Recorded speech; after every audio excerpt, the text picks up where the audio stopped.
Bonjour à tous. Nous allons traiter ensemble le cas d'un patient qui se plaint de douleurs chroniques avec dysesthésie, ainsi que des troubles moteurs séquelaires suite à une hernie discale, et ce, malgré l'opération chirurgicale effectuée 2 ans plus tôt. Nous sommes donc en présence d'un patient qui, à la suite d'une hernie discale, présente des douleurs de façon chronique et une modification de la perception de la douleur. De plus, il présente des troubles de la motricité. Une opération chirurgicale a été réalisée pour corriger les problèmes de hernie, mais celle-ci n'a pas résolu les problèmes de douleur et de motricité. Il faut d'abord bien comprendre comment une hernie discale peut entraîner ce genre de symptômes. Une hernie discale est un déplacement d'une partie d'un disque intervertébral en dehors des limites de la normale.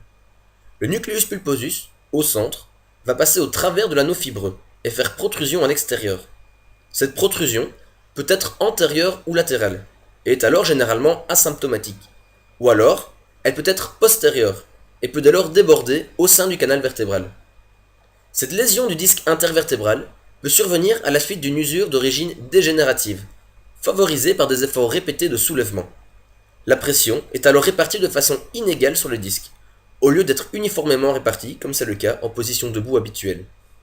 Nous avons ici en exemple une hernie discale du disque intervertébral situé entre L4 et L5 qui fait protrusion au sein du canal vertébral. Cette protrusion peut comprimer la racine d'un nerf spinal et amener différents symptômes. Un nerf spinal est un nerf qui émerge de la moelle épinière, à la différence des nerfs crâniens. Tous les nerfs spinaux sont mixtes, c'est-à-dire qu'ils se forment après la réunion d'une racine dorsale, véhiculant des fibres afférentes sensitives, et d'une racine ventrale, véhiculant des fibres efférentes motrices. Les nerfs spinaux véhiculent également des fibres végétatives sympathiques responsables de la motricité et de la sensibilité viscérale. Une atteinte d'un nerf peut donc avoir des conséquences et sur la sensibilité et sur la motricité, ainsi qu'une atteinte végétative. Notre patient présente donc un trouble moteur ainsi qu'une douleur chronique.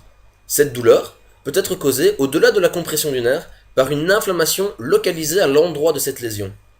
Il présente également une dysesthésie, c'est-à-dire que des stimuli normalement non douloureux peuvent déclencher chez lui des douleurs. Plusieurs traitements peuvent être envisagés pour prendre en charge ces douleurs. Tout d'abord, la prise orale de médicaments est le traitement de première intention. Il s'agit de morphinique et de gabapentine pris de façon conjointe.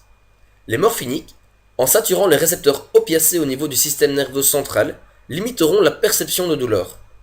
La gabapentine, dérivée du GABA, l'acide GABA-aminobutyrique, est un inhibiteur des canaux calciques et est souvent utilisé comme coanalgésique avec des morphiniques.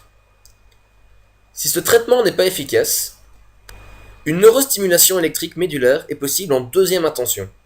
Celle-ci va permettre, en produisant des potentiels d'action grâce à une source exogène de courant, d'amener à une paresthésie. Cette paresthésie va prendre le dessus sur la douleur.